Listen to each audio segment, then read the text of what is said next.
حضرت حسن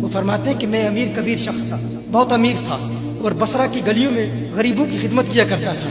اچانک میں نے ایک حسین عورت کو دیکھ لیا اور میں اسے دیکھتا ہی رہ گیا۔ اس عورت نے مجھے کہا اما تشتہی، تجھے شرم نہیں آتی؟ میں نے کہا ممن، کس سے شرماؤں؟ اس نے کہا وہ جو آنکھوں کی خیانت کو دیکھتا ہے اور دلوں کے پوشیدہ رازوں کو جانتا ہے، تجھے شرم نہیں آتی؟ تجھے حیا نہیں آتی؟ کہا اس کا جملہ تو بہت بڑا تھا۔ حسن بصری اپنی توبہ کا واقعہ بیان فرما رہے ہیں۔ فرمایا اس کا جملہ تو بہت بڑا تھا لیکن وہ اتنی حسین تھی، ایسی خوبصورت تھی، میں پھر بھی مسلسل اسے دیکھتا رہا اور دیکھتا ہی رہ گیا۔ اور پھر آخر اس نے کہا کیوں بار بار مجھے دیکھتا ہے؟ میں نے اس عورت کو کہا کہ تیری آنکھیں اتنی خوبصورت ہیں کہ تیری جھیل جیسی آنکھوں میں ڈوبنے کا جی چاہتا ہے۔ اس عورت نے کہا اچھا تو ایسی بات کرتا ہے، تو یہاں انتظار کر۔ وہ عورت اپنے گھر میں چلی جاتی ہے۔ تھوڑی دیر کے بعد کہا میں انتظار کر رہا تھا۔ تھوڑی دیر کے بعد اس کی خادمہ آتی ہے، اس کے ہاتھ میں ایک تشت ہے اور اس تشت کے اندر اس پر ایک کپڑا ہے۔ کہا میں نے کپڑا اٹھایا تو اس میں اس کی 2 آنکھیں تھیں۔ اس نے اپنی 2 آنکھیں نکال کے اپنی خادمہ کو دے دی کہ اس کی وجہ سے اس کا دل دین سے دور ہوا ہے، مجھے یہ آنکھیں نہیں چاہیے۔ کہا اس پر ایک کاغذ تھا، کاغذ پر لکھا ہوا تھا مجھے ایسی آنکھوں کی ضرورت ہی نہیں جس سے ایک مرد فتنے میں مبتلا ہو جائے۔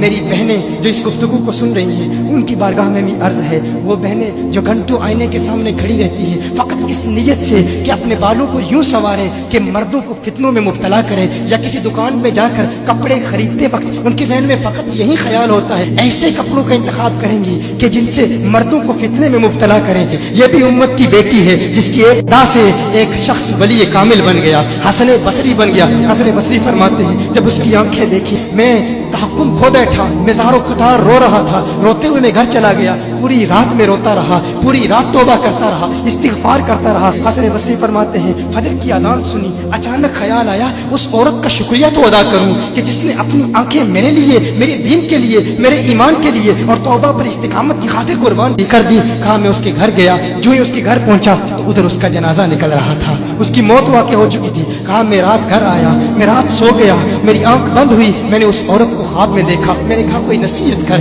اس عورت نے کہا کہ جب تنہائی میں ہو اللہ کا ذکر کرتے رہو، اور جب صبح کرو تو استغفار کرو، شام کے وقت استغفار پڑھو۔ کہا میں نے اس وقت توبہ کر لی، ایک عورت میری توبہ کا سبب بنی، ایک عورت کی وجہ سے مجھے توبہ پر استقامت ملی۔ یہی حسن بصری پھر وہ واقعہ بھی آتا ہے، وہ دور بھی آتا ہے، ان کا ڈر کتنا ہے، ان کا تقوی کتنا ہے، پرہیزگاری کتنی ہے۔ یہی حسن بصری، ایک دن ایک شخص نے حسن بصری رضی اللہ تعالی عنہ سے کہا ہے حسن بصری کیا آپ جانتے ہیں کہ جہنم سے جو شخص سب سے آخر میں جہنم سے نکالا جائے گا اور پھر یا حنانو یا منانو پڑھتا ہوا جہنم سے باہر نکلے گا؟ حسن بصری فرماتے ہیں کاش میں وہ شخص ہوتا، کاش میں وہ شخص ہوتا۔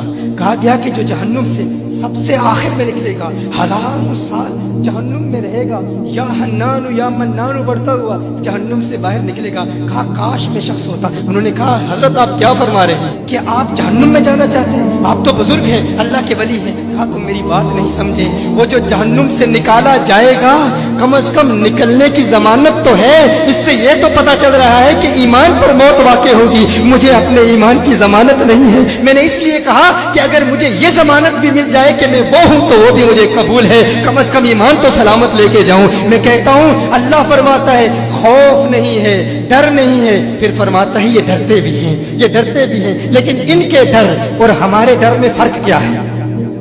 ان کے ڈر اور ہمارے ڈر میں فرق کیا ہے؟ وہ ایک سے ڈرتے ہیں، کسی دوسرے سے نہیں ڈرتے۔ فرق کیا ہے؟ وہ ایک سے ڈرتے ہیں، ایک سے ڈرتے ہیں، کسی دوسرے سے نہیں ڈرتے۔ ہم اس ایک سے نہیں ڈرتے، اسی لیے ہر ایک سے ڈرتے ہیں۔ یہ فرق ہے، ہم اس ایک سے نہیں ڈرتے، اسی لیے ہر ایک سے ڈرتے ہیں۔